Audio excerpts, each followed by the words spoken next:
copiar ou imitar ninguém na maneira de conduzir as suas clientes. Seja você mesma. Encontre a sua identidade profissional em Deus, a sua maneira de funcionar, de fluir e seja única, tá bom? Porque senão vai parecer falso. A gente só tem autoridade quando tem verdade, sabe? Então, caminhe mesmo, sabe, dentro da verdade de quem você é. Outro ponto, não atenda quando você estiver mal fisicamente, emocionalmente ou espiritualmente. Todos nós temos dias maus.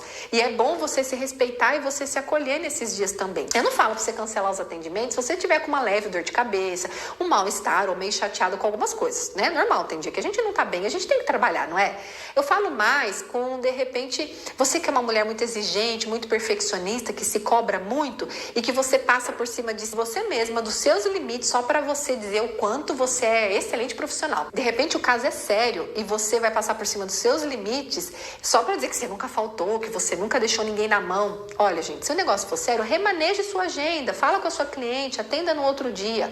Eu já cometi o erro de atender doente, derrubada emocionalmente. E eu posso dizer, gente, que eu não sabia na época, mas era orgulho, só para dizer o quanto que eu nunca falhava com ninguém, que eu nunca cancelava com ninguém. Quantas vezes eu violentei a mim mesma emocionalmente por orgulho. Hoje eu cumpro sim a minha agenda com excelência, mas se eu percebo que está acima do meu limite de entrega, se eu não vou conseguir dar a qualidade que eu poderia dar, eu tranquilamente posso remanejar a minha agenda sem peso na consciência, sabendo que isso vai ser bom até mesmo para a pessoa que eu estou atendendo. Só que eu só consigo fazer isso hoje porque eu já fui curada no passado por Deus, inclusive na falta de amor próprio e do perfeccionismo. Então, busque também essa cura se você tem essa tendência a passar por cima de você, dos seus limites, só para mostrar o quanto você é maravilhosa, nunca falta e nunca falha. Outro ponto, tá? Não é aconselhável você atender pessoas com ligação sanguínea ou com fortes vínculos emocionais. Exemplo, sua mãe, sua sogra, sua amigas, pastora, que seja amiga, prima, cunhada, tia. Por quê? Vamos lá, tem alguns motivos. Primeiro, porque a gente não vai ter um olhar neutro para aplicar os conselhos e os direcionamentos, tá? Quando a gente ama alguém, a gente se envolve emocionalmente com essa pessoa. E mesmo que a gente não queira, esse envolvimento já contaminou o nosso olhar e a nossa conduta profissional. Então, vai ser diferente atender uma pessoa que você não conhece de uma pessoa que você já está envolvida, inclusive, na situação. Outro aspecto, dificilmente nós vamos conseguir confrontar essas pessoas que a gente conhece, com medo de magoar essas pessoas e de perder a amizade ou o vínculo emocional que a gente tem com ela. Um outro motivo é que a pessoa que recebe o seu confronto e o seu direcionamento, quando ela te conhece muito, ela tem uma ligação emocional com você, ela tem a tendência a desprezar, desvalorizar o seu trabalho ou o seu conselho por achar que você está falando isso porque você já conhece ela. Sabe a história do marido falou e outra pessoa fala, você faz porque outra pessoa falou, mas não porque o marido falou? É isso. Também não é aconselhável você atender pessoas com forte vínculo emocional com a sua cliente.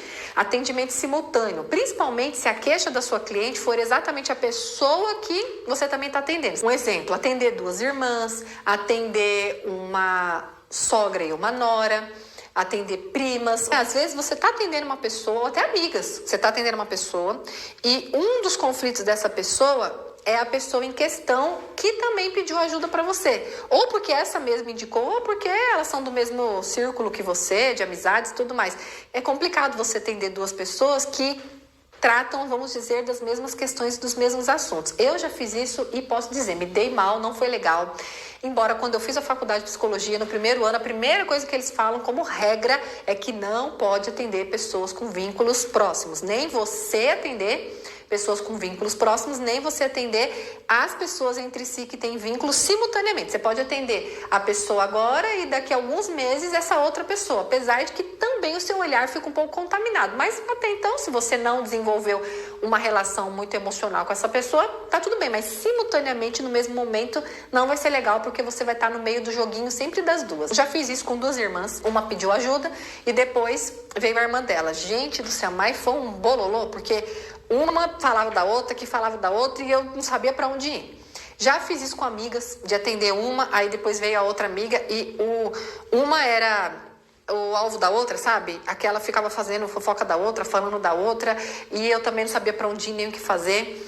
Já fiz isso com sogra e nora. No caso da sogra e da nora, elas não traziam muito elas entre si, tá? Então, assim, Qual é vamos dizer assim, uma barra, vamos colocar aqui uma barra de até onde você pode ir. Se elas não falarem entre si e o negócio fluir legal, ok, mas normalmente, nesse caso da sogra e da nora, eu atendi sem saber que elas eram. 3 meses depois ou 4 meses depois em terapia, que no caso nesse era atendimento terapêutico, não era atendimento via aconselhamento, aí que eu fui descobrir que a mulher era a sogra da mulher que eu estava atendendo. Só que aí eu optei em ficar com uma só. Embora não tinha muito esse problema delas trazerem entre si, eu fiquei com medo de comprometer o meu atendimento com a outra moça. Eu falei, puxa vida, né?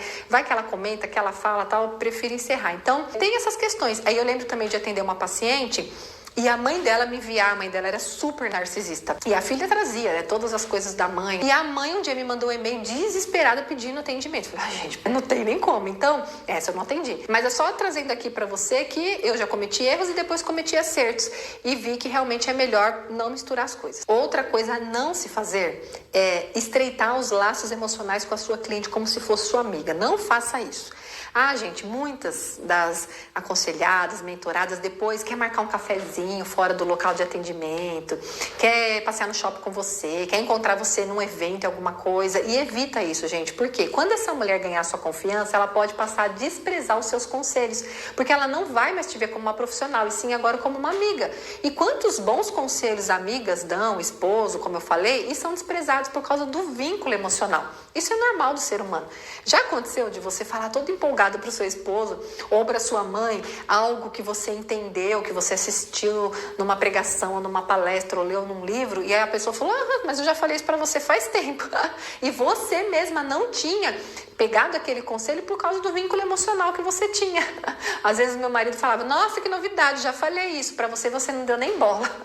Então, né, isso já aconteceu comigo também, né? Um outro risco de você se tornar amiga da sua cliente é que com esse fortalecimento desse vínculo emocional, você pode passar a ter medo de confrontar ela com verdades que vão incomodar ela. Eu também já cometi esse erro. Eu estava ajudando a pessoa, estava aconselhando a pessoa, eu fui me envolvendo emocionalmente com ela e sem perceber, quando eu vi, eu já estava enredada ali na manipulação dela, né? E eu passei a não conseguir mais apontar os erros que eu via no casamento dela, que eu via na conduta dela, no ministério, diversas coisas. Eu ficava com medo de chatear ela, ficava com medo de perder a amizade dela. E aí, gente, cuidado, viu? Porque muitas dessas mulheres, elas são carentes emocionalmente e manipuladoras. Então, ela te dá presentinho, ela te paga coisa, ela te dá roupa, ela te dá isso, te dá aquilo. E com isso, elas te comprarem e você ficar sem jeito de falar não para elas, até para perder também as regalias que você tem. Então, que Deus trate o seu coração como tratou o meu muitas vezes. Outras também querem ser sua amiga só para dizer, eu sou amiga da mentora, eu sou amiga da conselheira, da pastora. Você sabe que tem isso, né? Agora, um outro motivo para você não estreitar os laços é que essa cliente, ela vai passar a não ser mais verdadeira com você também, porque ela vai começar a achar que ela é igual a você. Não que a gente é melhor, gente, que a gente é superior, porque a gente é profissional, não, tá? Mas, na posição, é necessário essa pessoa ela ter um respeito de admiração. Porque quando a gente se iguala, as mulheres começam a se comparar. E aí começa a se competir inconscientemente. E passa a ter medo de expor seu fracasso, seu erro. Porque, no fundo, elas se sentem inferiores. Mas, na verdade, ela quer ser como você. Ela quer se igualar com você na sua função. Então, ela não vai mais conseguir falar. Aconteceu comigo também com uma pessoa. Ela falava as coisas no começo e depois ela começou a se igualar e ela não trazia mais nada. E eu via um monte de coisa errada e ela não conseguia mais falar. Por quê? Porque ela agora queria ser igual eu. E não que eu fosse melhor do que ela, mas naquele momento, naquele contexto, ela precisava ter humildade no coração para abrir, para rasgar mesmo ali com muita vulnerabilidade, para ela ser cada vez mais curada. E ela perdeu essa oportunidade. Outras mulheres vão deixar de fazer os exercícios que você passou porque já tem intimidade com você. Fala assim, quer saber? Eu não vou fazer exercício não, ela nem vai me cobrar, ou então se ela me cobrar também tá tudo bem. Por quê? Quando você não admira mais a pessoa, quando você já tá de igual a igual com ela, você não precisa mais da aprovação dela, porque você já se sente aceita, entende? Esse vínculo traz essa aceitação, então, às vezes, ele pode ser uma coisa contrária aí. Outra coisa que você não pode também fazer é ser muito sensível no sentido de se ferir muito emocionalmente, trazendo pro lado pessoal, assim, as coisas que você viver ali com a sua cliente. Você deve evitar, até lutar contra isso. Se isso é uma fraqueza sua, de trazer as coisas pro lado pessoal, você vai ter que trabalhar isso em você, tá? Vamos lembrar aqui que a maioria das pessoas que você vai atender atender são pessoas feridas, machucadas, imaturas emocionalmente. Então, mesmo que elas não queiram, vez ou outra elas podem te ferir. Você pode se ferir com elas. E é bom lembrar que é nossa responsabilidade lidar com os nossos sentimentos, com o que foi acionado em nós. Nós que temos que dar conta disso. Então, se você perceber que você se feriu ou que você se chateou com alguém, vai buscar em Deus as respostas. Mais uma vez, será que essa pessoa não te lembra alguém do passado? Será que ela não tocou em alguma ferida ainda mais profunda que você precisa ver e curar na raiz? Tudo são oportunidades que Deus nos dá de continuar a nossa própria trajetória de cura. Nós não precisamos estar totalmente curadas para ajudar as outras pessoas nos traumas delas, certo? Mas nós precisamos estar dispostas, assim, continuar a nossa jornada de cura e de transformação também com o Senhor. Então, muitas vezes essa pessoa também vai ser um instrumento de Deus para te ferir, na verdade, para curar uma raiz ainda mais profunda. Outra coisa importante de não fazer, tá? Eu não aconselho você a oferecer ajuda de atendimento se a pessoa não te pediu. Principalmente quando você identificar erros e áreas na vida da pessoa que ela precisa mudar, isso te incomodar, você... eu posso mostrar para ela que ela está errada, eu posso ajudar ela. Gente, eu tenho esse coração muito ansioso para ajudar as pessoas, às vezes até desesperado para querer salvar a pessoa, mas por esse motivo, lá no passado eu já cometi o erro. Está conversando com uma pessoa e a pessoa nem está pedindo minha ajuda, ela estava só contando uma situação que ela viveu. Só que eu percebi que ela estava agindo errado, que tinha uns comportamentos muito religiosos ali, que ela era uma pessoa muito crítica, julgadora, e à medida em que ela reclamava do casamento, mas aqui eu posso te ajudar, ali eu posso te ajudar. E ali eu falei, eu posso te ajudar e tal. Só que eu posso dizer que não deu muito certo essa ajuda, porque se a pessoa não pede, ela não vai estar com o coração aberto. Ela precisa buscar uma mudança comportamental. E quando eu falo de oferecer ajuda, agora não é daquela pessoa que está sofrendo, que precisa ser acolhida numa dor emocional, tá, gente? É diferente. Tô falando essa ajuda que você quer dar para consertar a pessoa de erros que você tá vendo que ela comete, não de sofrimento que ela tá vivendo. São coisas diferentes. Então fica uma dica aqui para você. Se a pessoa não pediu sua opinião sobre uma situação que ela tá falando, deixa ela falar, tá? Você não precisa estar todo momento no papel da mentora, todo momento no papel da conselheira. Tem hora que você precisa sair e ficar só no papel de uma mulher que tá ali ouvindo e que não tem uma resposta. Por quê? Porque se você tentar ajudar quando ela não pediu, o tiro pode sair pela culatra. Porque se você der uma opinião sem que ela tenha te pedido, isso na verdade pode se voltar contra você. Eu me lembro de uma mulher que eu conhecia e que ela era envolvida inclusive com as nossas filhas. E nós nos encontrávamos rotineiramente toda semana por causa dessas atividades que envolviam as nossas filhas e tal. Ela amava mostrar o quanto que ela era santa, uma filha escolhida de Deus, o quanto ela era religiosa. As postagens nas redes sociais dela era sempre triunfalista, expressando a ideia de que Deus desprezava os que não eram cristãos. Ela nunca expressava amor, gente. Eu não via aquela mulher expressar acolhimento ou a ideia de que Jesus está disponível para quem se aproximar dela. Ela, inclusive, lidava com crianças e com jovens e o tratamento que ela tinha com as crianças, com as meninas, era absurdo. Eu falava, gente, como uma mulher dessa fala tanto de Deus e não age assim? E ela ficava se gabando de ser serva de Deus, de eu sou isso, que eu ganho minhas vitórias porque eu mereço, porque o meu Deus. E aquilo me incomodou tanto. Eu falava, tipo assim, não é só Deus dela, é Deus de tantas outras pessoas também. E aquilo foi me incomodando. Ela não reconhecia o favor e a graça de Deus sobre a vida dela, que também esse favor e graça podia ser estendido ao outro. E eu só ali observando o comportamento dela e tal, via que ela era mentirosa, era invejosa com as pessoas à volta dela, era crítica, ela se achava superior, mas no discurso dela era Deus pra lá, era Deus pra cá, e sempre trazendo soberba, julgamentos e um peso religioso na fala dela. Um dia, ela estava contando uma dificuldade no casamento dela e tal, e eu percebi que isso era resultado, inclusive, de muitas más atitudes dela. Como eu já tinha, assim, uma certa amizade com ela, não tinha tanta amizade, mas uma certa amizade. E eu sabia o caminho para ajudar ela. E pensei, puxa, eu vou oferecer ajuda para essa mulher, porque aí ela pode crescer, evoluir, a mente dela pode expandir, ela pode quebrar essa religiosidade, porque ela é tão bacana nisso, mas tudo isso, né, dificulta tanto. E aí eu caí na besteira de oferecer ajuda, de um aconselhamento sem ela pedir.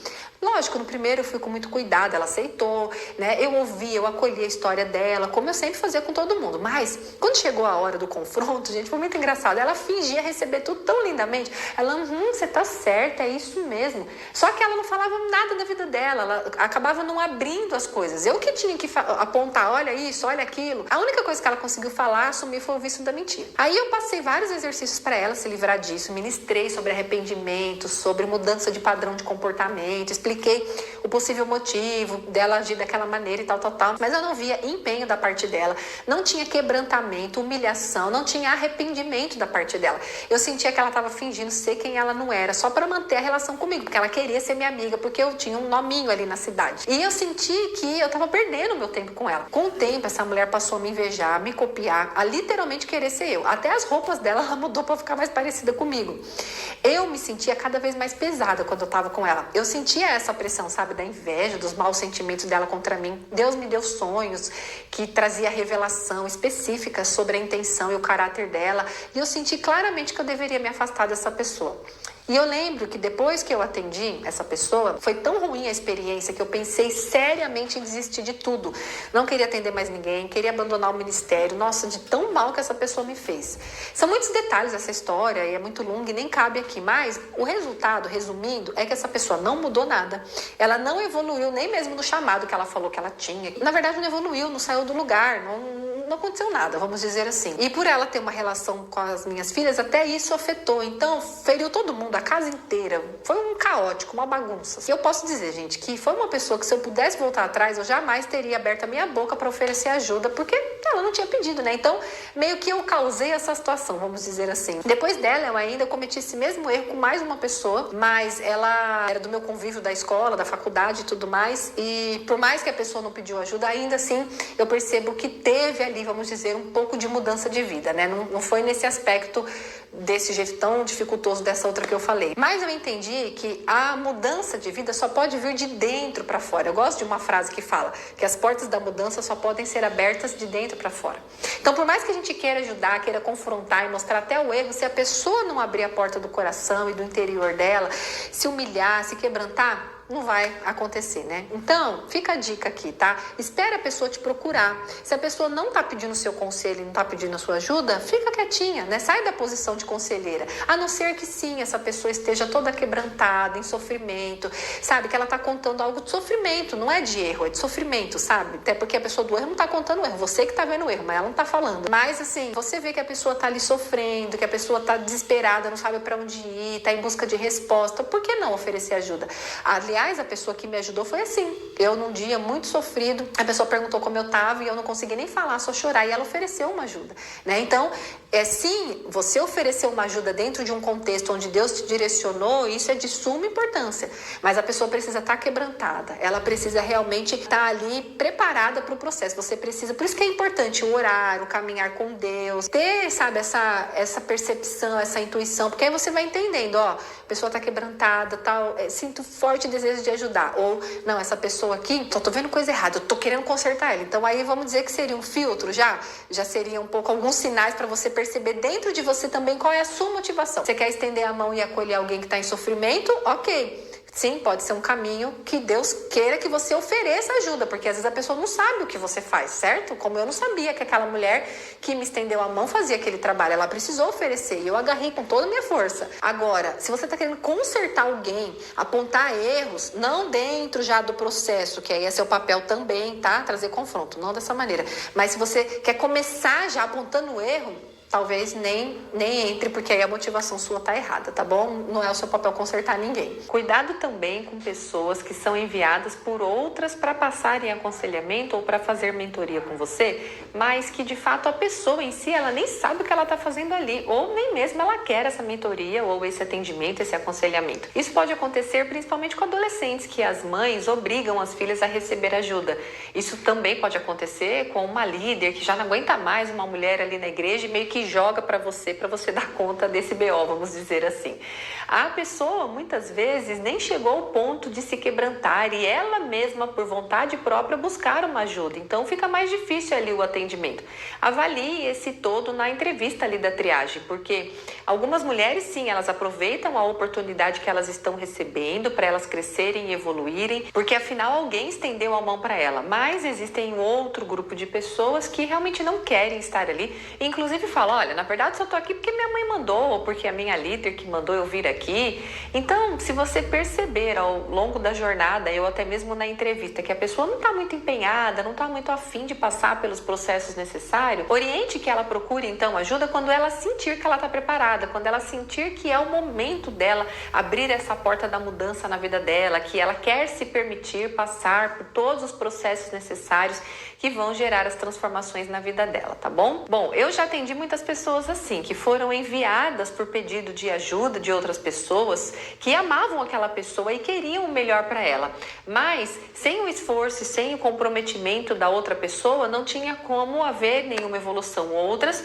falaram, uau, né, aquela pessoa me deu uma oportunidade me apresentando até você, e a pessoa aproveita cada momento que a gente tá junto. Então, por isso que eu falo que é uma coisa muito particular. Por isso, lá no questionário vai ter um bloquinho ali de perguntas, colocando ali o porquê que a pessoa tá buscando ajuda, o que levou ela até você, quais são as expectativas dela em relação a esse processo, o que ela espera do momento que vocês vão passar juntas. Então, ali, de acordo com as respostas dela, você já vai ter uma ideia do interesse da pessoa de fato querer estar aí, saber o que ela estará fazendo aí com você. Outra dica em relação ao que você não deve fazer nos atendimentos é não atender as pessoas quando você estiver muito agitada. Às vezes a gente pisa no acelerador desde cedo e tá fazendo uma coisa, tá fazendo outra, e olha a rede social e responde um, responde outro, e daqui a pouco a pessoa chega, você vai atender ela desse jeito. Não.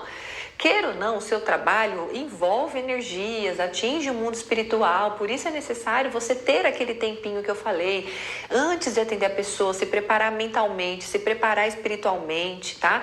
Deixar ali aquele tempo para você orar um pouco, para você respirar fundo, profundo, lentamente, que seja 10 minutinhos, gente. Não vai ficar aqueles 10 minutos na rede social e a pessoa, né, bateu na porta, ela chegou e aí você já vai atender ela com a cabeça, tipo assim, praticamente saiu ali daquela informação que estava e já está ali com a pessoa. Não, você precisa estar com a sua alma, com o seu espírito preparado para aquele momento. Eu até deixei uma oraçãozinha, modelo, se você quiser, para fazer antes aí do atendimento, para ter esse tempo aí de conexão com o Senhor, esse tempo de conexão com você mesma e com esse trabalho que você vai desempenhar. Eu vou deixar a oração aqui nesse documento que você imprimir, tá? Como eu falei para você imprimir essa apostilinha. Esse tempo é um tempo para você respirar, para você se conectar com Deus, de repente até ouvir um louvor, é muito bom com um foninho de ouvido ali, vai inspirando, expirando lentamente, faz esse movimento umas 5 vezes mais ou menos, porque esse exercício ajuda a oxigenar melhor o seu cérebro e vai acalmando a sua mente, preparando você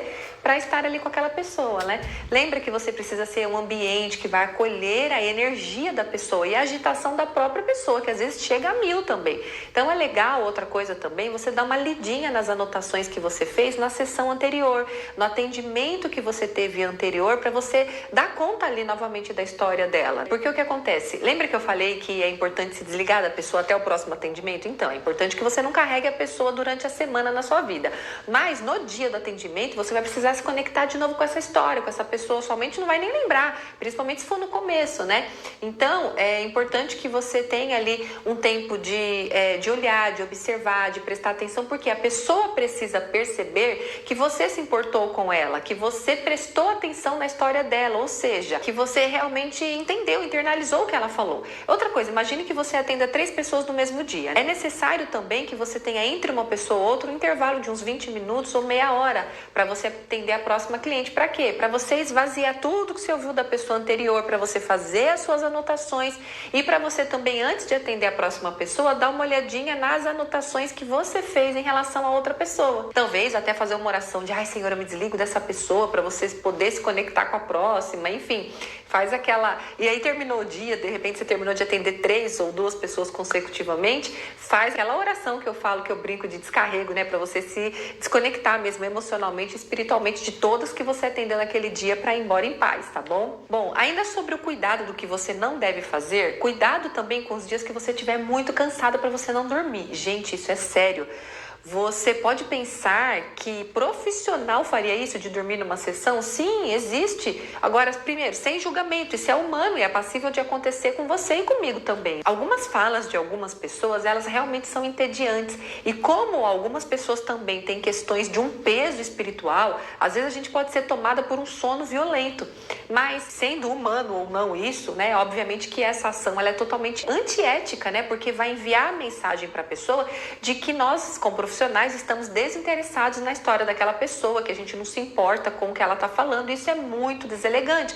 Na verdade, a gente vai causar até um trauma na pessoa, você vai retraumatizar a pessoa. Lembro que antes de eu ser atendida por aquela psicóloga que me atendeu voluntariamente na igreja, que eu contei aqui, acho que na primeira aula, quando eu falei sobre quem eu sou e como eu posso te ajudar, e contei um pouquinho como foi a minha trajetória de cura, antes dessa mulher enviada por Deus me ajudar, eu havia alguns anos antes passado com um psicólogo do posto de saúde da minha cidade. Eu lembro que passei em torno de uns 2 meses, eu acho, semanalmente eu ia lá, e eu lembro que numa sessão em específico, que aliás foi a última sessão, porque eu não voltei mais, de tão traumatizada e ferida que eu fiquei ainda mais, enquanto eu tava falando ali da minha história, gente, simplesmente o psicólogo dormiu, ele apagou, ele ficou assim, ó, tipo, dormiu, tipo assim, de roncar, na minha frente, ele com a mão assim na mesa, assim, sabe, sentado na cadeira, e eu chacoalhei ele, doutor, o senhor tá dormindo, tipo assim, eu corrigindo ele, né? E ele, pode continuar falando aí, quem precisa de ajuda é você, não sou eu não. Ou seja, ele nem pediu desculpa, ele meio que jogou um negócio pra mim, né? Gente, deu a entender que, tipo assim, ele poderia dormir, ele poderia fechar os olhos, ele poderia cochilar e tá tudo bem, porque a pessoa que era problemática ali era eu e não ele. E aí, como que ele poderia me ajudar se ele não tava nem ouvindo a minha história? Gente, eu saí daquele consultório arrasada, um misto de braveza, de raiva, de tristeza. Aí, lógico que Satanás se aproveita, né? E aí os pensamentos que vinham eram: você é entediante, a sua história é entediante, ninguém se importa com você, ninguém quer te ouvir, nem o profissional que é pago para isso quer te ouvir, a sua história não tem valor. Enfim, eu me permitia ser mais massacrada ainda por esses pensamentos negativos e destruidores. Então, assim como eu contei lá nas primeiras aulas sobre também aquela psicóloga que eu fui uma vez só, que ela me atendeu, mas ela disse que não daria conta da minha história, e eu achei que, tipo, então ninguém daria conta da minha história. Esse psicólogo também havia me traumatizado. Hoje, gente, eu sei que Deus não permitiu que nenhum desses dois me atendesse, porque a questão dentro de mim precisava ser tratada primeiro no campo espiritual. E somente uma pessoa que conhecesse da psicologia, mas que atuasse como conselheira e tivesse esse chamado de intercessão ali na vida espiritual mesmo, que poderia fazer essas orações de libertação que foi necessário no meu caso, como primeira instância ali antes de tratar a questão emocional. Para que você não cometa então esse erro, que é passível de acontecer, como eu falei, né? Eu sugiro que diante dessas pessoas que você sente um peso espiritual ou que você se sente entediada, além das orações e do jejum que eu já te propus para pessoas assim mais difíceis, eu aconselho que você tome uma dose extra aí de café ou de energético, ou até mesmo dar uma lavada no seu rosto antes de atender essa pessoa. Faz uns exercícios que despertem, tipo uns polichinelo, ou uns movimentos com a mão, assim, tipo, sabe? Tem um exercício que você faz assim, ó, rapidinho, assim, você vai movendo assim seus braços, assim, e você percebendo que já vai dar um cardio, assim, uma aceleradinha legal, né? Esse exercício, de alguma forma, vai despertar você e você vai estar inteira ali, né? Dar uma batida, assim, no rosto, umas apertadas na bochecha, pra dar uma acordada mesmo no seu cérebro entender que agora é hora de ação. Agora, como último tópico, eu queria só reforçar o que eu já falei num outro momento, tá? Não ultrapasse os seus limites de saúde, os seus limites de energia e de tempo, tá? O que acontece? Com o tempo de atendimento, o seu trabalho vai crescer, você vai ser reconhecida, seja como conselheira ou como mentora, e você vai ser muito procurada. Mas não cometa o erro de aumentar a sua agenda de atendimento além das suas forças, seja porque você quer ajudar demais as pessoas, ou seja porque você precisa de dinheiro, se você for atender como uma mentora que vai cobrar por isso. Não se deixe, sabe, vamos dizer assim, ir pelos olhos da cobiça ou da ganância, tá? Quando o trabalho que Deus confiou a mim começou a crescer, as pessoas viam o resultado que Deus fazia na vida das pessoas e divulgavam umas para as outras. E a procura cresceu muito. E para querer dar conta de ajudar todo mundo que me pedia ajuda, eu lembro que eu passei a me desdobrar e eu cheguei ao ponto de atender mais de 12 pessoas por semana. Eu acabei esgotada em todos os sentidos. Gente, o resultado é que lembro que por um tempo o meu trabalho acabou virando quase que uma produção. Então, eu tinha pressa em que as pessoas entendessem logo o que eu estava ensinando para elas, para que elas passassem logo de fase, para que viesse a próxima pessoa para que eu pudesse atender, porque a minha agenda de fila de espera estava quilométrica e eu queria, como que produção, eliminar aquilo. Eu queria atender todo mundo, eu não queria queria falar não para as pessoas e no fim eu acabei saindo fora do propósito e do modelo que Deus tinha dado para mim. Eu entendi que por mais que eu me esforçasse, eu não ia conseguir zerar aquela lista de espera da minha agenda, que aumentava cada vez mais. Até porque cada pessoa que passava, mais pessoas falavam do trabalho e mais crescia. Então eu tive que aprender a dizer não. Claro que algumas pessoas entendiam, outras não, mas eu também tive que aprender a lidar com a reação das pessoas que não gostavam do meu não, porque a reação delas não era responsabilidade minha. Então, uma dica aqui para quem já passou por essa estrada, eu sugiro que você crie uma lista de espera, se você ficar com a sua agenda cheia, mas essa lista de espera que seja no máximo entre 2 e 3 meses, não mais que isso. Quando alguém te procurar, claro que você agradeça a pessoa pela confiança que ela depositou em você, no seu trabalho, mas também sinalize que é uma fila de espera de tanto tempo, 2, 3 meses, 1 mês, né? E que se ela está disposta a aguardar. Aí você vai orando, vai perguntando para Deus como você deve proceder com essa pessoa, porque olha, eu já tive casos em que a pessoa ela precisava de um atendimento urgente. Bem nesse meio, alguém que eu estava atendendo pediu licença de 1 mês porque ia viajar e foi o tempo certinho para eu trabalhar aquela pessoa que estava num momento ali de desespero, que de repente ela ia ficar no final da fila e ia esperar quase 8 meses para ser atendida. Então, Deus ele move, assim, ele pega a agenda da gente e faz ali um rebuliço quando ele quer. Mas nunca se esqueça também, mesmo quando você for dizer não para a pessoa, que você agradece a confiança que ela depositou em você, no seu trabalho, naquilo que Deus te confiou. Isso é importante para a pessoa sentir que você valorizou a procura dela, a história dela e a coragem dela de buscar ajuda, de expor para você até mesmo algumas coisas, né? E se você puder, se você conhecer outras mentoras ou conselheiras que puder atender, passa o contato, passa a indicação para ela. Se você for trabalhar como mentor em atendimentos individuais, cobrando ali, e a demanda crescer muito, uma ideia legal é você criar uma mentoria em grupo. Apesar de não ser exatamente a proposta desse método, você vai perceber que no método Saradas é muito mais 1 a 1, ainda assim eu vou dar algumas aulas aqui sobre mentoria em grupo, e aí você pode atender mais pessoas com um menor tempo. Então é uma dinâmica que também funciona, tá? Você vai ter acesso aí nas aulas a algumas dicas, alguns exercícios, coisas reflexivas que você pode jogar ali no grupo e como conduzir esse grupo, tá bom?